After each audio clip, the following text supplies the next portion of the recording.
नमस्ते, मैं अलका ठाकुर हूँ और आप सभी का अलका मेडिकल क्लासेस में स्वागत है। लगभग 10-11 दिन के बाद फिर से क्लासेस शुरू हो रहे हैं, तो कुछ दिक्कत हो गई थी, मेरी तबीयत कुछ ठीक नहीं थी और आप सबके बहुत सारे सवाल आते हैं। बहुत सारे सवाल ये आते हैं कि मैडम आप खुद पढ़ाते हैं और खुद की तबीयत ठीक नहीं है।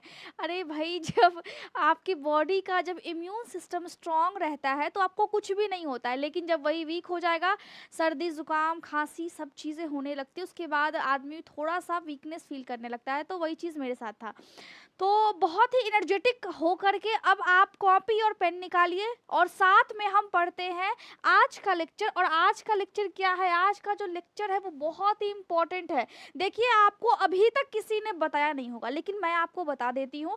क्यों? क्योंकि इस टॉपिक के बारे में अभी तक शायद किसी ने आपको अच्छे तरीके से समझाया नहीं होगा। लोग बोलते हैं कि एमबीबीएस में ही बहुत ज़्यादा पढ़ना है, लेकिन जो अदर कोर्सेज़ है, फार्मा है, फिजियोथेरेपिस्ट है या फिर जो नर्सिंग के क्षेत्र है, उसमें भी आपका एनाटॉमी और फिजियोलॉजी है। बहुत सारे क्राइटेरिया होते हैं, बहुत सारे सब्जेक्ट्स होते हैं। जब आप गवर्नमेंट एग्जाम्स की प्रिपरेशन करते हैं, तो बहुत सारे सब्जेक्ट्स आपके सामने होते हैं, लेकिन सबसे कॉमन क्या है? मेडिकल लाइन से जो भी छात्र हैं, चाहे वो कोई भी कोर्स कर रहे हैं, उनको एनाटॉमी और फिजियोलॉजी पढ़ना पड़ता है।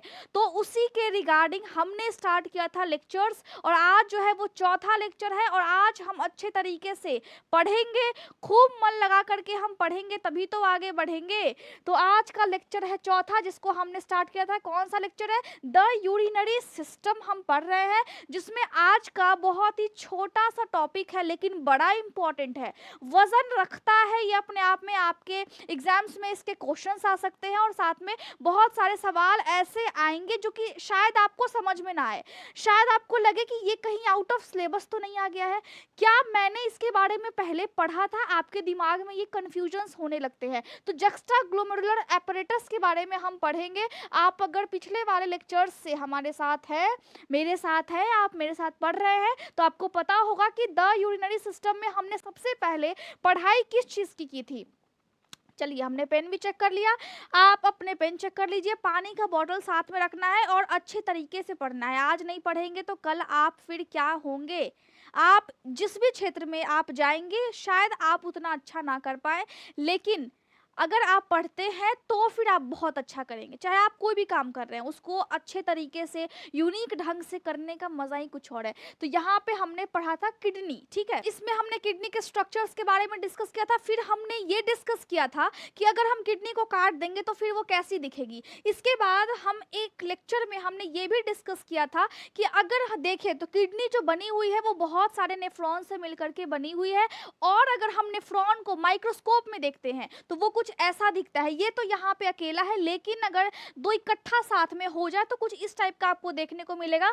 और देखिए, यहाँ पे जो आसपास है ना, ये कुछ कनेक्शंस बना रहे हैं। जैसे आप कनेक्शन बनाते हैं, कई एग्जाम हॉल में गए और वहां पे कोई सुंदर लड़की या फिर लड़का अगर बैठा हुआ है, तो आप कनेक्शन बनाने के चक्कर में लगे हुए रहते हो ना। तो यहाँ पे देखिए, यहाँ पे यही चीज हो रहा है कि ये जो आपका वुमेन्स कैप्सूल है, ये देखिए यहाँ पे ये कुछ चिपटा सा है, मतलब कुछ पास आ रहा है, इंटरकनेक्ट करने की कोशिश कर रहे हैं। इंटरकनेक्ट का मतलब होता है आपस में जुड़ने की, रिलेशंस बनाने की कोशिश कर रहे हैं। तो यहाँ पे जो रेड रेड सा है, इसको हमने क्या बोला था? इसको हमने बोला था कि आपका ग्लोमेरुलस है, क्योंकि इसमें दो चीजें हैं। अब दो चीजें नहीं, इसमें तीन चीजें हैं। क्या क्या है? एफरेंट एट्रियोल, इफरेंट एट्रियोल, एक आया हुआ है, एक गया हुआ है। मैंने अच्छे से डिटेल में पिछले वाले लेक्चर्स में मैंने आपको समझाया था, और इसमें मैं आपको थोड़ा सा हिंट देती हूँ ताकि आप अच्छे से समझ पाए, आप अच्छे से नोट्स बनाएं, ठीक है। कोई भी दिक्कत होता है आप टेलीग्राम पर जा करके देख सकते हैं। आपको अगर जानकारी चाहिए, जो चीज़ें शायद आपको पता नहीं है लेकिन आपकी बॉडी के लिए बहुत ही ज़्यादा इंपॉर्टेंट है, चाहे आप नर्सिंग के फील्ड से है, चाहे आप फार्मा के फील्ड से है, चाहे आप मेडिकल लाइन से नहीं है, लेकिन डू यू नो सीरीज 1 में मैंने कुछ ऐसी बातें बताई हैं जो शायद आपको पता होना चाहिए, आपके लिए, आपके हस्बैंड के लिए, आपके फैमिली के लिए, आपके बच्चों के लिए, आपके जनरेशन के लिए। आपको ये बातें पता होनी चाहिए। हम पैनिक कर जाते हैं, लेकिन हमें पैनिक नहीं करना है। हम पैनिक नहीं कर सकते हैं, क्योंकि हम मेडिकल लाइन से हम पैनिक करेंगे तो पेशेंट को धीरज कौन देगा? पेशेंट को कौन समझाएगा कि हाँ सब कुछ ठीक हो जाएगा? हम बिल्कुल मतलब एकदम पीसफुल माइंड रहना, एकदम काम रहना, एकदम शांत रहना है और शांत तरीके से अभी हमको पढ़ाई करनी है। तो यहाँ पे हमने यही पढ़ाई की थी कि ये जो आपस में इंटरकनेक्ट हो रहे हैं, ये अगर हम जूम करके देखें तो कुछ ऐसा दिखता है, और हमने डिटेल में देखा है तो हमें ऐसा दिखेगा। तो आज हम इसी के बारे में पढ़ने वाले हैं। मतलब आपका ये वाला पोर्शन, ये देखिए यहाँ पे ये वाला जो पोर्शन है, ये वाला पोर्शन, इसके बारे में हम पढ़ने वाले हैं। अब यहाँ पे जो चीजें हैं वो क्या क्या है, यहाँ पे इस तरीके के जो स्ट्रक्चर्स है, क्या ये फालतू में बॉडी में बना हुआ है? नहीं, ये फालतू में बॉडी में नहीं बना हुआ है। बॉडी में अगर कोई भी चीज होती है ना, वो काम की होती है, कुछ ना कुछ उसका महत्व जरूर होता है। तो यहाँ पे जो आपका दिखता है, ये जो आपका कैप्सूल टाइप का है, तो बाहर वाला को हमने बोला था कि ये है आपका वुमेन्स कैप्सूल। इसमें जो सेल्स होते हैं अंदर और बाहर, इसको भी मैंने आपको समझाया था क्या होता है, आप जाकर के लेक्चर को देखिए। लेकिन अगर हम देखें तो यहाँ पे ये वाला देखिए, ये जो सेल्स है ये यहाँ का पोर्शन है, ये वाला जैसे पास है नहीं, तो ये यहाँ का पोर्शन है। यहाँ पे ये वाला सेल्स बन जाता है एक्स्ट्रा, जिसको हम बोलते हैं मैक्यूला डेंसा। इसका काम क्या होता है मैं आपको बताऊंगी। साथ में ये है एफरेंट एट्रियोल, ये है एफरेंट एट्रियोल, जो कि ये थोड़ा सा मोटा होता है, ये थोड़ा सा पतला होता है। और साथ में इस सबको हम साथ में क्या बोलते हैं, ये है आपका वुमेन्स कैप्सूल। सबको साथ में हम क्या बोलेंगे, सबको साथ में हम बोलेंगे जक्स्टा ग्लोमेरुलर एपरेटस बोलेंगे, क्योंकि देखिए यहाँ पे सेल्स है और ये आपका यहाँ पे देखिए ये जो सेल्स है छोटा छोटा सा एकदम बूंद बूंद टाइप का होता है, इसको हम बोलते हैं एक्स्ट्रा ग्लोमेरुलर मैसेंजियल सेल्स। अब इसका मतलब क्या है, एक्स्ट्रा ग्लोमेरुलर मतलब आपके ग्लोमेरुलस के बाहर है इसीलिए एक्स्ट्रा, अब अंदर वाला है तो इंट्रा या फिर ग्लोमेरुलर मैसेंजियल सेल्स हो सकता है, इसको हम यही बोलेंगे, ठीक है। इसके अलावा अगर हम देखें तो यहाँ पे कैपिलरीज भी होती है अंदर में। कैपिलरीज क्या होता है, ब्लड वेसल्स का वो नली जो सबसे पतला होता है, आर्टरीज का वो नली जो सबसे पतला होता है। नली मतलब पाइप, बॉडी में पूरा नस है ना, तो जब नस है तो जिसमें से ऑक्सीजन वाली ब्लड बहती है, एक्सेप्शन भी होता है, लेकिन अधिकतर जो ब्लड है जिसमें ऑक्सीजन होता है, ऑक्सीजन वाली ब्लड जिस भी नली से गुजरती है उसको हम क्या बोलते हैं, उसको हम बोलते हैं आर्टरीज। अब आर्टरीज का जो छोटा सबसे छोटा ब्रांच होगा, सबसे पतला वाला ब्रांच होगा, उसी को हम बोलते हैं कैपिलरीज। तो ये जो ब्लड पहुंचाना जो भी काम है, किडनी में जो इसका काम है, कैपिलरीज का काम क्या है, कैपिलरीज का काम है ब्लड को पहुंचाना, हर जगह पे ये पहुंचाती है और इसकी वजह से सभी चीजों को पोषण मिलता है, ब्लड के माध्यम से ही हमारे अंगों को पोषण मिलता है। मतलब हम खाते तो कुछ और है लेकिन जाता है हमारे ब्लड में, वो चीजें कन्वर्ट होकर के मिक्स होती है हमारे ब्लड में। तो ये सब चीज आपको समझना पड़ेगा। तो यहाँ पे हम सिर्फ इसी स्ट्रक्चर की बात कर रहे हैं, अब हम इसके फंक्शन की बात भी करेंगे, साथ में एनाटॉमी मतलब स्ट्रक्चर और फिजियोलॉजी मतलब इसका फंक्शन। तो इसी को हम पढ़ेंगे, इसको हम क्या बोलते हैं, इसको हम बोलते हैं जक्स्टा ग्लोमेरुलर एपरेटस बोलते हैं। इतना समझ में आ गया। अब इस लेक्चर में हम क्या क्या सीखेंगे, बहुत ही छोटा सा टॉपिक है लेकिन बहुत ही इंपॉर्टेंट है, शायद आपको किसी ने अभी तक इतना डिटेल में बताया नहीं है, और मैं डिटेल में बता सकती हूँ, लेकिन आप अगर समझने के लिए तैयार हो, तब आपको अगर मजा आता है तो मैं आपको बताऊंगी, आपको अच्छा लगता है, आपको जानना है, आपको सीखना है, तो मैं और ज़्यादा डिटेल में आपको बता सकती हूँ, ठीक है। तो आप कमेंट कीजिएगा, आप टेलीग्राम पे मुझे मैसेज कीजिएगा, और मैं भी जानने के लिए बहुत ज़्यादा एक्साइटेड हूँ कि आपको अच्छा लग रहा है या फिर नहीं लग रहा है, मज़ा आ रहा है या फिर नहीं आ रहा है। चलिए, तो इस लेक्चर में हम क्या पढ़ने वाले हैं, मैक्यूला डेंसा के बारे में। अब ये होता क्या है, ठीक है। Macula densa extra glomerular apparatus या फिर मेजेंशियल सेल्स, जक्स्टा ग्लोमेरुलर सेल्स। अब ये जो सेल्स है, यहाँ देखिए ये जो सेल्स है ये क्या क्या है, मतलब हम इस लेक्चर में क्या पढ़ेंगे, मैक्यूला डेंसा मतलब इसके बारे में पढ़ेंगे, ठीक है। अब इसके बारे में पढ़ेंगे एक्स्ट्रा ग्लोमेरुलर मेजेंशियल सेल्स, इसके बारे में पढ़ेंगे, और साथ में हम पढ़ेंगे juxta glomerular mesangial cells, juxta glomerular cells, ठीक है। इन तीनों का यहाँ पे बहुत ही अहम भूमिका है, इसीलिए इन तीनों के बारे में हम पढ़ेंगे। बाकी सब जो है वो साइड रोल है, सबका साइड रोल है, लेकिन ये तीनों मेन कैरेक्टर में है। तो इन तीनों के बारे में हम इस लेक्चर में डिस्कस करेंगे। साथ में और क्या पढ़ेंगे, देखिए साथ में हम पढ़ेंगे इन तीनों का काम क्या है, इन तीनों तीनों की मिलन की वजह से क्या क्या होता है आपके किडनी में मतलब नेफ्रॉन के अंदर में क्या क्या चीजें हो रही हैं इन तीनों की वजह से, तो उसके फंक्शन को पढ़ेंगे। अब क्या होता है उसका फंक्शन, देखिए उसका फंक्शन होता है कि यहाँ से हार्मोन्स निकलते हैं, यहाँ से हार्मोन्स के अलावा भी बहुत सारी चीजें निकलती है साथ में। यहाँ जो ब्लड फिल्टर होता है, किडनी का काम क्या है, ब्लड को छानना। तो जब ब्लड छन रहा है तो ब्लड कितना छन रहा है और कितनी रफ्तार में वो छन रहा है, कितनी तेजी से वो छन रहा है, उसको मेंटेन करना, उसको रेगुलेट करना। क्या ब्लड बॉडी में बहुत तेजी से छनना चाहिए? नहीं छनना चाहिए। क्या बहुत स्लो छनना चाहिए? नहीं छनना चाहिए। इसीलिए आपका जक्स्टा ग्लोमेरुलर एपरेटस है ताकि वो इन चीजों को कंट्रोल कर पाए। अब सबसे पहला है मैक्युला डेंसा, मतलब ये वाला पोर्शन। देखिए मैक्युला डेंसा मतलब ये वाले पोर्शन की हम बात कर रहे हैं, ठीक है, ठीक है, ये वाले पोर्शन की हम बात कर रहे हैं। तो ये जो वाला पोर्शन है ये क्या होता है, ये जो आपको दिख रहा है ये सेल्स है ना अंदर में, तो ये क्या होता है, चलिए अब हम इसके बारे में अच्छे से डिस्कस करेंगे। तो ये जो पोर्शन है वो कहाँ पे है, वो आपके एफरेंट एट्रियोल और इफरेंट एट्रियोल दोनों के बीच में प्रेजेंट है। अब ये जो बना हुआ है वो एपिथेलियल सेल से बना हुआ है और ये आपका एक बॉडी में यहाँ पे देखिए आपके जो ये है ये क्या करती है, थ्रोम्बोक्सिन A2 बनाती है, ये एक एंजाइम है और इसको ये निकालती है, मतलब इससे ये चीज़ें बनती है। एंजाइम्स क्या होते हैं बॉडी में, एंजाइम्स आपके जा कर के काम करते हैं और फिर आपकी बॉडी में चेंजेस होते हैं। अब एंजाइम्स पे पूरा एक लेक्चर है, उसको मैं आपको बताऊंगी, बहुत अच्छे से मैं आपको अच्छे से समझाऊंगी। टेंशन लेने वाला कोई बात नहीं, बस आप अगर इसको भी नोट कर लेते हैं तो फिर आपके बहुत ज़्यादा अच्छे मार्क्स आ जाएंगे, आप टॉप कर जाओगे। आपने अगर इतना पढ़ लिया ना तो आप टॉप कर जाओगे, देख लेना आप, ठीक है। तो ये क्या करती है, ये आपका बनाती है थ्रोम्बोक्सिन एंजाइम बनाती है और यहाँ पे ट्यूबुलो ग्लोमेरुलर फीडबैक मैकेनिज्म होता है। अब ये क्या होता है, देखिए ये जो एंजाइम है जो ये बना रही है वो क्या करती है, वो आपके बॉडी में प्लेटलेट्स होता है ना, जब आप जाते हो डॉक्टर साहब के पास तो डॉक्टर क्या बोलते हैं, बकरी का दूध पिया कीजिए, आपकी बॉडी में प्लेटलेट्स बहुत ज़्यादा कम है। तो खून के साथ साथ प्लेटलेट्स का होना भी इम्पॉर्टेंट है।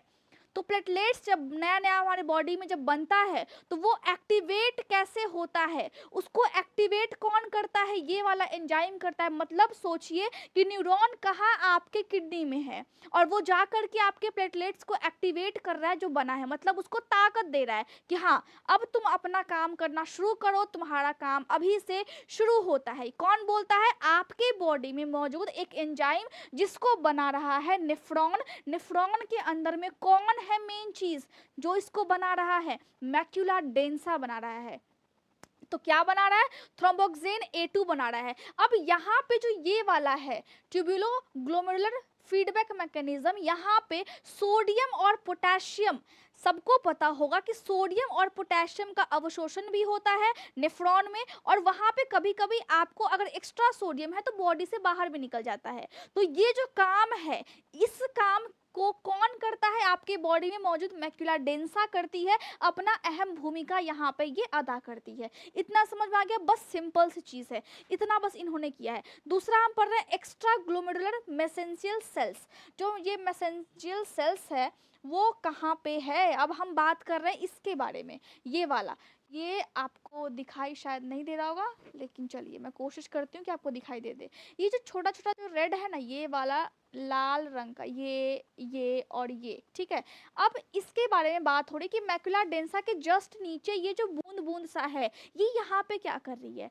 अब ये क्या करेगी, ये इसका नाम क्या है, एक्स्ट्रा ग्लोमेरुलर मैसेंजियल सेल्स। अब नाम से ही है कि मैसेज शायद ये पहुंचा रही है। जैसे एक दोस्त होता है ना, एक गर्लफ्रेंड है, एक बॉयफ्रेंड और बीच में कोई एक दोस्त होती है या फिर होता है जो कि इसका मैसेज उसको और उसका मैसेज इसको पहुंचाने का काम करते हैं, मतलब बीच में ये मैसेंजर का काम कर रहे हैं। तो यहाँ पे मैक्युला डेंसा है और साथ में वुमेन्स कैप्सूल है और बीच में ये क्या कर रहे हैं, मैसेज का काम कर रहे हैं। कैसा मैसेज, क्या है ये मैसेज, कैसे ये होता है देखिए, अब हम इसको भी अच्छे से समझेंगे। अब ये जो चीज़ है उसको हम क्या बोलते हैं, ए ग्रैनुलर सेल्स भी बोलते हैं, लेक्सिस सेल्स भी बोलते हैं, पॉल्किजन सेल्स भी बोलते हैं और गोडमेटिक सेल्स भी बोलते हैं। अब ये क्या करती है, ये एक हार्मोन को निकालती है जिसका नाम है, एक नहीं दो हार्मोन को निकालती है जिसका नाम है प्रोस्टेग्लैंडिन और साइटोकाइनिन। ठीक है, इतना समझ में आ गया। अब ये जो आपका जो हार्मोन निकला है प्रोस्टेग्लैंडिन और साइटोकाइनिन, इसका बहुत ही अहम भूमिका है बॉडी में। ये जो आपकी प्रोस्टेग्लैंडिन है ये कहाँ से निकलती है, ये आपके किडनी के मेडुला वाले क्षेत्र से भी निकलता है, मतलब वहाँ से भी निकलता है और आपके नेफ्रॉन में मौजूद एक छोटा सा सेल्स वहाँ से भी निकलता है। अब आपने अगर ध्यान दिया होगा तो इस चीज के अंदर में देखिए, ये जो आपका बूंद बूंद सा जो कि आपके वुमेन्स कैप्सूल के बाहर है, ये ऐसा यहाँ पे अंदर में भी है, तो उसको हम क्या बोलते हैं, ग्लोमेरुलर मैसेंजियल सेल्स। अब देखिए ये इस ग्लोमेरुलस के अंदर है इसीलिए यहाँ पे लिखा है ग्लोमेरुलर मैसेंजियल सेल्स, लेकिन ये इस ग्लोमेरुलस के बाहर है इसीलिए यहाँ पे लिखा है एक्स्ट्रा ग्लोमेरुलर मैसेंजियल सेल्स, मतलब बाहर है, मतलब दोनों चीज सेम है लेकिन एक अंदर है एक बाहर है। तो जो बाहर थी उसको हमने समझ लिया, अब जो अंदर है उसको हम समझेंगे। अंदर कौन सी है, अंदर है आपकी ग्लोमेरुलर मैसेंजियल सेल्स, और ये क्या करती है, ये अंदर में एक तरह से नेटवर्क बनाती है। ठीक है, नेटवर्क बना रही है और यहाँ पे क्या होता है, यहाँ पे संकुचन होता है जिसको हम बोलते हैं कि कॉन्ट्रैक्ट कर रहा है, क्योंकि इसके पास जिस तरह बोलते हैं ना, किस तरह इस तरह पंप होता है, हार्ट इस तरह पंप होता है, या फिर हमारी जो आंत है वो इस तरह से कॉन्ट्रैक्ट करती है ताकि खाना आगे की तरफ पुश हो, आगे की तरफ खाना पास हो। तो यहाँ पे इसने ये किया है कि ये जो है ब्लड अंदर जाए और अंदर जाए और अंदर जाए, तो यहाँ पे क्या संकुचन भी हो रहा है, और साथ में इसमें क्या है, ये एक फैगोसाइटिक नेचर की होती, जैसे किसी चीज को निगल लेना, फैगोसाइटोसिस का मतलब क्या होता है, किसी चीज को निगल लेना, कोई गंदगी है उसको निगल लेगा, लगेगा इसको कि हाँ इसको मैं निगल सकती, तो फिर ये निगल लेगा। जैसे सांप होता है और सांप को अगर लगता है कि हाँ ये खाना मैं खा सकता हूँ, तो वो सीधे निगल लेता है, वो निगलते रहता है और जा करके फिर उसके पेट में वो चीज़ें डाइजेस्ट होती, चाहे वो कितना भी टाइम लग जाए। सांप, बड़ा बड़ा जो सांप होता है वो आदमी तक को निगल जाता है, बहुत से लोग किसी की नौकरी तक निगल जाते हैं, ऐसा होता है कि नहीं होता है। तो इसका जो नेचर है, तो उस आदमी को हम क्या बोलेंगे कि इस आदमी का ना फैगोसाइटिक नेचर है, मतलब दूसरों का चीज़ खा लेना, दूसरों का चीज़, दूसरों के काम को निगल लेना, दूसरों का काम मतलब बर्बाद कर देना। तो यहाँ पे ये क्या कर रहा है, यहाँ पे ये हमारे बॉडी के लिए अच्छा है, क्योंकि अगर हमारे बॉडी में कोई चीज़ है जो कि वेस्ट है उसको ये सीधे निगल लेगा, जो बैक्टीरिया है जो कि सही नहीं है उसको ये सीधे निगल लेगा। तो इसका जो नेचर है वो क्या है, फैगोसाइटिक नेचर है। साथ में ये भी बनाती है आपका प्रोस्टेग्लैंडिन, साइटोकाइनिन और इंटरस्टिशियल मैट्रिक्स, ये भी हार्मोन्स को, ये सेम हार्मोन्स को निकालती है जो इसका बाहर वाला पोर्शन कर रहा था। तो इतना समझ आ गया कि बाहर और अंदर दोनों चीज़ें सेम है, नाम अलग है क्योंकि वहाँ पे जगह के हिसाब से आपको मेडिकल लाइन में नाम को देखना पड़ता है। ठीक है, तो अब हम क्या समझेंगे, अब हम पढ़ेंगे जक्स्टा ग्लोमेरुलर सेल्स, अब हम इसके बारे में पढ़ेंगे। अब ये चीज़ क्या, देखिए ये जो आपका एफरेंट एट्रियोल है, जो आपकी आर्टरी है जिससे ब्लड इसमें आता है, इसके बगल में आप देख रहे हैं कि ये देखिए ये कुछ टाइप से गोल सा है ना। अब इसके बारे में हम पढ़ेंगे। तो ये क्या कर रही है, ये आपके नस के पास जहाँ से खून यहाँ पे छन्ने के लिए आ रहा है, तो ये यहाँ पे क्या कर रही है, इसका क्या काम है। अब इसका काम क्या है, इसको देखिए अच्छे से, इसका काम क्या है कि ये स्मूथ सेल से बना हुआ है और हम इसको ग्रैनुलर सेल्स भी बोलते हैं, क्योंकि अगर हम इस सेल्स को देखें तो गोल सा है, अब उसके अंदर थोड़ा थोड़ा पानी भी है और उस पानी को हम बोलते हैं साइटोप्लाज्म। सबको पता है उस पानी को हम क्या बोलेंगे, साइटोप्लाज्म बोलेंगे। अब उसके अंदर क्या है, उसके अंदर छोटा छोटा सा दाना है, मतलब ग्रैन्यूल्स है, दाना जो कि ग्रैन्यूल्स है, बहुत छोटे छोटे दाना को हम क्या बोलते हैं, ग्रैन्यूल्स बोलते हैं, इसीलिए इसका नाम है ग्रैनुलर सेल्स। साथ में अगर हम देखें तो ये एक तरह से तकिया का काम कर रहा है। अब जहाँ से नसार ये उसके पास है ये, तो उसको क्या कर रहा है, तकिया दे रहा है, जैसे हम सोने के लिए तकिया का इस्तेमाल करते हैं वैसे ही यहाँ पे तकिया का काम कर रहा है। तो ये एक तरह से उसको हम इसलिए पोलर कुशन या फिर पॉल्किजन भी बोलते हैं। अब बात हो गई कि स्ट्रक्चर की, तो बात बिल्कुल खत्म हो गई। अब यहाँ पे एक और चीज आता है कि फंक्शन क्या है? ये जो 3 चीज़ हमने पढ़ी है उसका काम क्या है? अब उस तीनों चीज़ों या फिर सबको मिला कर के हम क्या बोलते हैं? जक्स्टा ग्लोमेरुलर एपरेटस हम इसको बोलते हैं। तो आखिर इसका काम क्या है? इसका काम है हार्मोन्स को निकालना, जैसे कि प्रोस्टेग्लैंडिन्स। और ये क्या करती है? ये कहाँ से निकलता है? ये आपके एक्स्ट्रा ग्लोमेरुलर मैसेंजर सेल से निकलता है, जैसा कि मैंने आपको बताया है। और साथ में ये क्या करती है? ये आपके किडनी के कॉर्टेक्स नहीं, किडनी के मेडुला वाले क्षेत्र से भी निकलता है, जिसको हम क्या बोलते हैं? Type 1 medullary interstitial cells. इसको आपको याद रखना पड़ेगा। जो आपका हार्मोन है बॉडी में, कौन सा हार्मोन? प्रोस्टेग्लैंडिन है। वो कहाँ से निकलता है? नेफ्रॉन में मौजूद एक्स्ट्रा ग्लोमेरुलर मैसेंजर सेल से निकलने के अलावा कहाँ से निकलता है? सीधे किडनी के मेडुला वाले रीजन से भी निकलता है। और उस टाइम में उसका नाम क्या होगा? टाइप 1 मेडुलरी इंटरस्टिशियल सेल्स होगा, उससे भी निकलता है। कौन सी हार्मोन? Prostaglandin hormone. एग्जाम में आए तो कंफ्यूज बिल्कुल नहीं होना है। अब इसका काम क्या है? दूसरा है कि पहला तो निकाला प्रोस्टेग्लैंडिन, दूसरा क्या निकाला? दूसरा निकाला ये रेनिन। अब इसका काम क्या है? ये कहाँ से निकलता है? जक्स्टा ग्लोमेरुलर सेल से निकलता है, जो कि आपके एफरेंट एट्रियोल के पास था। इसका काम क्या है? ये भी एक हार्मोन है। अब ये जो हार्मोन है ये कब कब आपके बॉडी में आएगा? मतलब क्या है? मतलब ये है कि आप जब किसी को देखते हैं तो बड़ा प्यार आता है, किसी को देखते तो बहुत गुस्सा आता है, किसी को देखते तो बिल्कुल आप लगते चलो छोड़ो जाने दो, इससे मुझे बातें नहीं करना, आप इसको इग्नोर करते हैं। तो आप टाइम के हिसाब से, आदमी के हिसाब से रिएक्ट कर रहे हो। वैसे ही बॉडी में ये बना, लेकिन ये कब कब बना? कब कब ये चीज़ें बनती हैं आपकी बॉडी में? कब कब ये हार्मोन बनेगा? बॉडी को कैसे समझ आएगा कि हाँ अब हमें प्रोस्टेग्लैंडिन निकालना है या फिर रेनिन निकालना है? कैसे समझ में आएगा? सबसे पहला चीज़ ये है कि जब आपके बॉडी में बीपी बहुत लो होगा। बीपी लो होने का मतलब है कि चक्कर आ रहे हैं, आप खड़े हैं और आपको लग रहा है कि आंखों के आगे पूरा अंधेरा आ रहा है। अब वो अलग सीन होता है कि आपको लगता है कि आंखों के आगे हवा चल रही है, वो अलग सीन होता है, ठीक है। या फिर किसी को लगता है कि धरती पूरा घूम गया अचानक से, तो बीपी बहुत ज़्यादा लो है, बहुत लो है एकदम। आपकी बॉडी में पूरी नस है और बस ब्लड ऐसे घूम रही है, घूम रही है, घूम रही है। तो क्या होगा? पूरे ब्लड में चाहिए हमको, पूरे बॉडी में क्या चाहिए? पूरे बॉडी में हमको चाहिए ब्लड, लेकिन ब्लड हमको मिला नहीं। तो सारे सेल्स बोल रहे हैं कि क्या कर रहे हो भाई, जल्दी से भेजो वरना मैं अब मर जाऊंगा। सेल्स को सभी सेल्स को ब्लड चाहिए और ब्लड में होता है पोषण। तो खाना खाए बिना तो सेल्स रहेंगे नहीं, भूखे तो रहेंगे नहीं। जब भूखे रहेंगे तो वीक हो जाएंगे, डेड हो जाएंगे। इसीलिए जब आपके बॉडी में, जब आपके पूरे ब्लड वेसल्स में, एट्रिया यानी कि आर्टरीज में सब ब्लड प्रेशर बहुत लो होगा, तो आपकी बॉडी में ये वाली हार्मोन निकलेगी। दूसरा, अगर एक्स्ट्रा सेलुलर फ्लूइड, ईसीएफ का मतलब क्या होता है? देखिए, अगर ये आपकी नस है, ठीक है, तो इस नस के अंदर में ब्लड है। अब ब्लड के बगल में, इस नस के बगल में भी क्या होता है? पानी होता है, बहुत सारे एंजाइम्स होते हैं, बहुत सारे सब्सटेंसेस होते हैं जो कि इससे मिक्स होते हैं। अब यहाँ पे देखिए, ये मैं आपको पेन चेंज करके बताती हूँ। चलिए, अब ये बाहर और अंदर एक तरह से दबाव होता है, प्रेशर पड़ता है, तभी जाकर के ब्लड फिर आगे बहता है। एक नॉर्मल सा प्रेशर होता है, तो ये एक लिमिट होता है, इसका एक अनुपात होता है।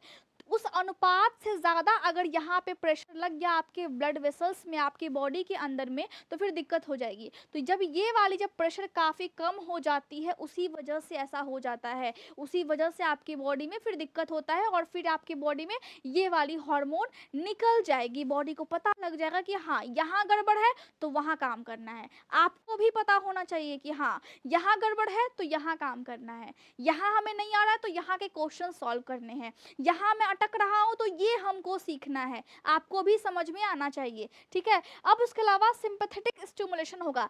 ब्रेन है हमारा, ब्रेन में एक सिंपैथेटिक नर्वस सिस्टम होता है, एक पैरासिम्पैथेटिक नर्वस सिस्टम होता है। अब सिंपैथेटिक और पैरासिम्पैथेटिक क्या होते हैं अब समझ नहीं आ रहा है, ब्रेन के चैप्टर में आपको बताऊंगी, लेकिन मैं थोड़ा सा आपको बता देती हूँ। सिंपैथेटिक का मतलब होता है कि आप गए कहीं पे, जंगल में जा रहे हैं या फिर कहीं भी जा रहे हैं, मतलब आप घर में ही हैं और सांप निकल गया अचानक से। आप क्या करेंगे, फटाक से वहाँ से भागेंगे। तो ये जो फटाक से आप भाग रहे हैं, तो आपका ब्रेन क्या बोला कि बस भागो, कैसे भी करके अपनी जान बचाओ, आपका ब्रेन ये बोला। अब आपने क्या किया, आपने उसका बात माना और बस आप भाग गए।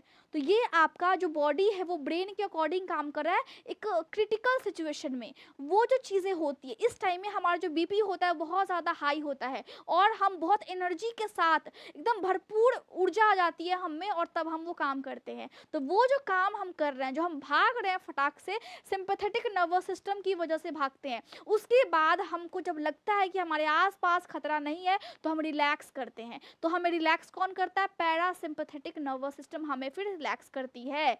तो यहाँ पे दोनों चीज़ें होती है। तो ये जो सिंपैथेटिक नर्वस सिस्टम है, जब हम काफ़ी तेज गुस्सा करते हैं या फिर काफ़ी तेज हम डर जाते हैं, काफ़ी तेज हम भागते हैं, उस कंडीशन में आपकी बॉडी में ये हार्मोन निकलेगा। कौन सी हार्मोन, रेनिन हार्मोन निकलेगा, ठीक है। या फिर अगर आपकी बॉडी में, अगर आपके नेफ्रॉन में मैक्युला डेंसा कहाँ पे है, फिर से मैं आपको बता दूं, चलिए याद रखना है, ये मैक्युला डेंसा है। अगर इसमें सोडियम कम हो गया तभी भी आपके बॉडी में रेनिन निकलेगा।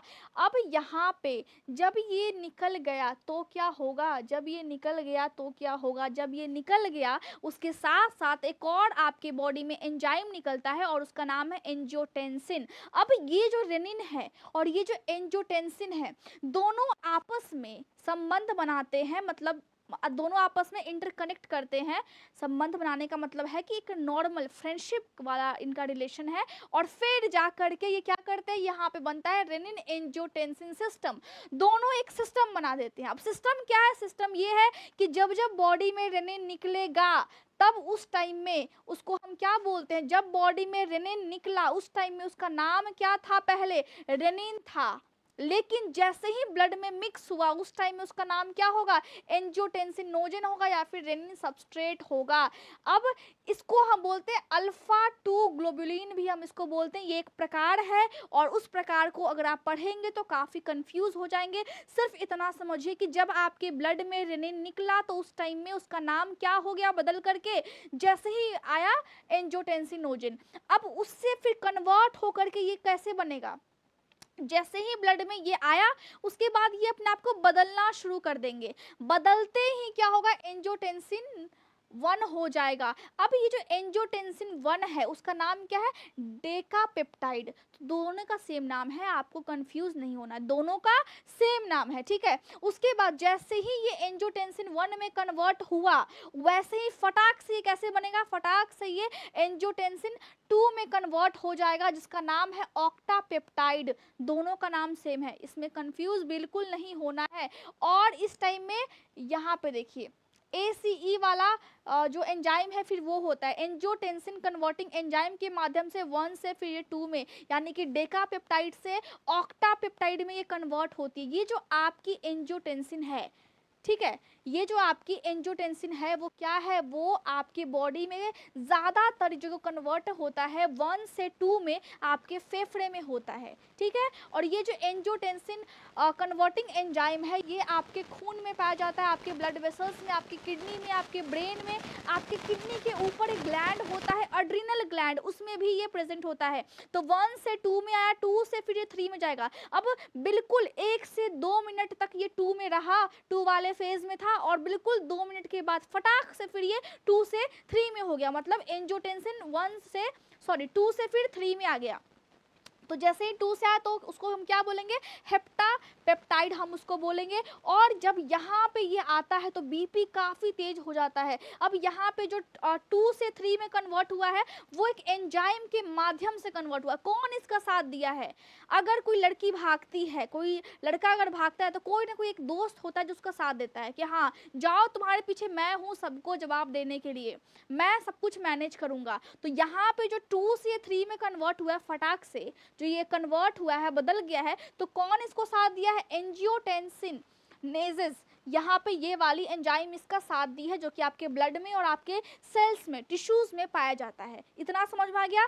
2 से 3 में मतलब क्या है, सिंपल, एंजियोटेंसिन 1 से 2 में, 2 से 3 में, 3 से 4 में कन्वर्ट हो गया। अब उसका नाम चेंज हो रहा है, डेकापेप्टाइड, ऑक्टापेप्टाइड, हेप्टापेप्टाइड। जो 2 है इसका फॉर्म वो काफ़ी ज़्यादा एक्टिव होता है, जो एंजियोटेंसिन 2 जो है फॉर्म वो काफ़ी ज़्यादा एक्टिव होता है, और उस टाइम में 1 से 2 मिनट के अंदर में ही आपके बॉडी में ये पूरे ब्लड वेसल्स, किडनी, ब्रेन और एड्रिनल कॉर्टेक्स, ये सब पे काम करती है, ये सब पे काम करती है, और आपके जो ब्लड वेसल्स है उसको फिर सिकुड़ा देती है, और बीपी आपका फिर तेज हो जाता है। तो ये चीज़ें होती है आपकी बॉडी में। साथ में ये 3 से फिर 4 में कन्वर्ट हो जाएगा, जिसका नाम क्या है, जिसका नाम है हेक्सापेप्टाइड।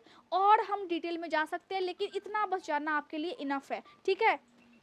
तो ये वाला चीज़ें होती हैं, और इस तरीके से आपकी बॉडी में अदर सब्सटेंसेस जैसे कि थ्रोमोक्सेन A2 है, वो एंजाइम है जो कि आपके प्लेटलेट्स को फिर एक्टिवेट करती है। तो वहाँ भी जो हार्मोन्स है वो निकलते हैं, बॉडी में आपके हार्मोन्स निकलते हैं, और ये जो आपकी एपरेटस है, ये जो आपका जक्स्टाग्लोमेरुलर एपरेटस है, ये क्या करती है, आपके किडनी के अंदर में ब्लड कैसे छने, उसकी रेट कितनी हो, कितना उसका फिल्ट्रेशन रेट होना चाहिए, सबको ये कंट्रोल करती है, रेगुलेट करती है। तो एक छोटी सी चीज़ है जहाँ पे आपके ये स्ट्रक्चर्स है, और इनका यही काम है। तो बहुत ही इंपॉर्टेंट चीज़ था, बहुत छोटा था, लेकिन आपको जानना बहुत ही इंपॉर्टेंट था, क्योंकि सवाल आपको आते हैं, कोई भी दिक्कत होता है आप जाकर के पूछ सकते हैं। डू यू नो सीरीज आप जाकर के अलका मेडिकल क्लासेस ऐप से आप परचेस कर सकते हैं। साथ में कोई भी दिक्कत होता है तो आप टेलीग्राम पे पूछ सकते हैं, और ट्विटर, इंस्टाग्राम, ये सब के जो आईडीज़ है वो मैं हमेशा पोस्ट करते रहती हूँ, जाकर के आप वहाँ भी ज्वाइन कर सकते हैं।